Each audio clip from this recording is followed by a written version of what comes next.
दोस्तों, सिंध जी सुनहरी धरती जिते रेगिस्तान जी वारी ते सिज जा किरणा सूंह जा हार बणिजी टिमटिमाया आहिनि, जिते राति जी ऊंदाही में चांडोकी रेतनि ते चांदीअ जो रंग भरे छॾींदी हुई, उते सदियनि अॻु हिकु अहिड़ी मोहबत जनम वरितो जंहिंजो नालो अॼु बि माण्हुनि जे दिलनि में धड़कन बणिजी जीअरो आहे।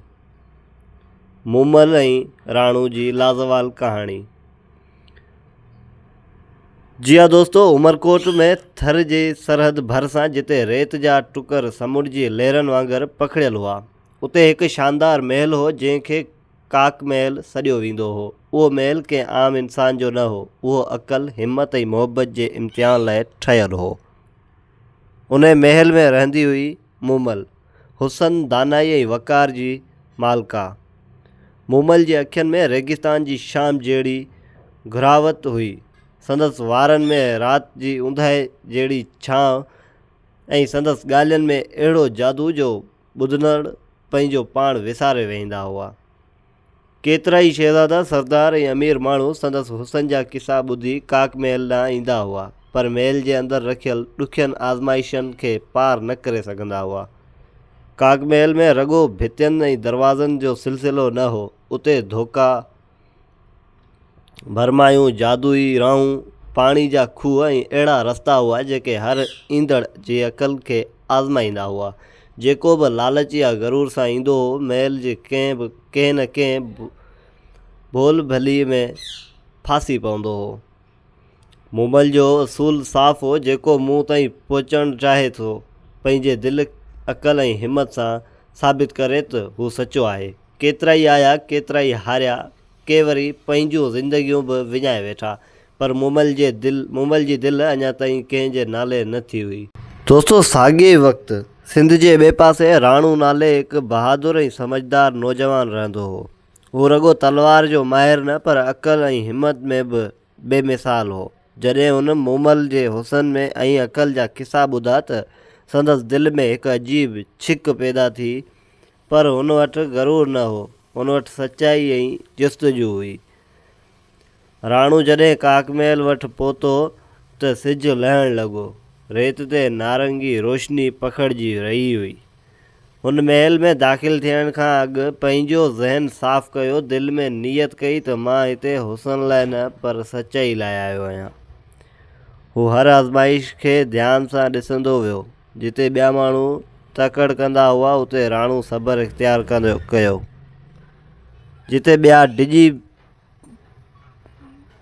पोइते मोटी वेंदा हुआ, उते हिन हिम्मत ॾेखारी। नेठि हू मूमल जे कमरे ताईं पहुची वियो। मूमल जॾहिं हुनखे ॾिठो त संदसि अखियुनि में हैरत हुई। पहिरियों भेरो कंहिं नौजवान काक महल जे सभिनी भोलनि मां बची अची संदसि साम्हूं बीठो हो।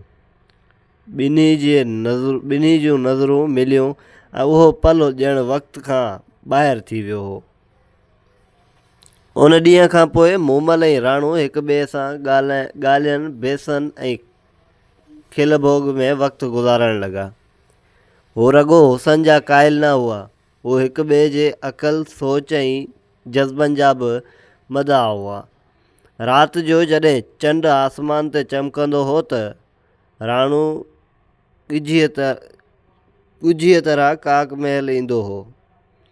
हू रेतनि ते पंहिंजे घोड़े खे बीहारे महल जे अंदरि अची मूमल सां मिलियो कंदो हो।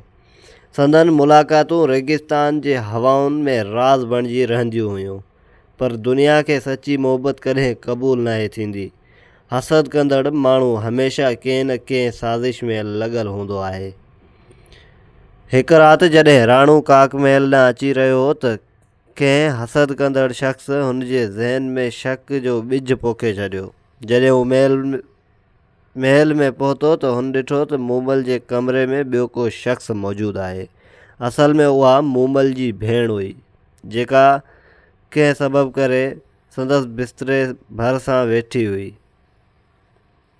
पर राणू, जेको अॻु ई शक में वरितल हो, उहो मंज़र ॾिसी दिलि में टुटी पियो। उन बिना कंहिं सवाल जे, बिना कंहिं वज़ाहत जे महल छॾे हलियो वियो। मूमल खे जॾहिं ख़बर पई त राणो आयो हो ऐं बिना मिले हलियो वियो आहे त हू बेक़रार थी वई। हुन पैगाम मोकिलिया, वज़ाहतूं कराइण जी कोशिशि कई, पर राणो पंहिंजे दिलि जे ज़ख़्मनि में एतिरो ग़र्क़ु हो जो हुन कंहिं ॻाल्हि ते यकीन न कयो। मूमल जी ज़िंदगीअ में ऊंदाही छाइजी वई हुई। जंहिं महल में हू खिलंदी हुई उते हाणे सन्नाटो हो। जंहिं चांडोकी में हू राणे सां मिलंदी हुई उते हाणे अकेला ई हुई। राणो बि अंदरि ई अंदरि सड़ी रहियो हो। हुनजो गरूर खेसि वापसि वञण ते न ॾेई रहियो हो, पर संदसि दिलि हर पल मूमल खे यादि कंदी हुई। मूमल नेठि फ़ैसिलो कयो त हू पाण राणे वटि वेंदी। हुन पंहिंजो महल, पंहिंजो शान, पंहिंजो वक़ार सभु कुझु छॾे सादे लिबास में राणे जे शहर ॾांहुं सफ़रु कयो।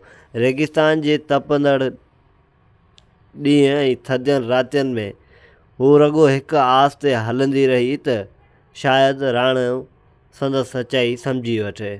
जॾहिं मूमल राणे जे शहर पहुती त हू कमज़ोर थी चुकी हुई। हुन राणे खे ॾिसण जी कोशिशि कई, पर क़िस्मत खे साथ न ॾिनो। कुझु रवायतुनि में चवनि था त हू बाहि में पाण खे साड़े वेठी त जीअं पंहिंजी मोहबत जी सचाई साबित करे सघे।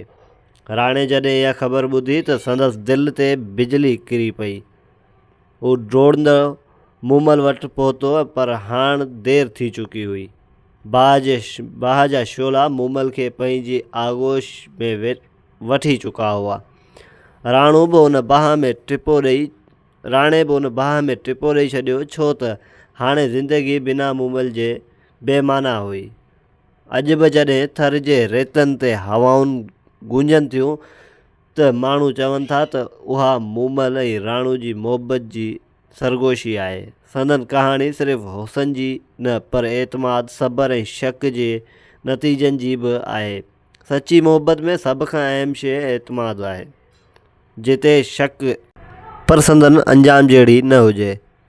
दोस्तो, उमेद कयां थो त अॼु जी कहाणी तव्हांखे पसंदि आई हूंदी। जेकॾहिं कहाणी पसंदि आई हुजे त वीडियो खे लाइक कयो ऐं वधि खां वधि पंहिंजे दोस्तनि सां शेयर कयो। मिलंदासीं हिकु नई वीडियो सां गॾु। तेसीं ताईं रखो पंहिंजो ख़्यालु। अल्लाह हाफ़िज़।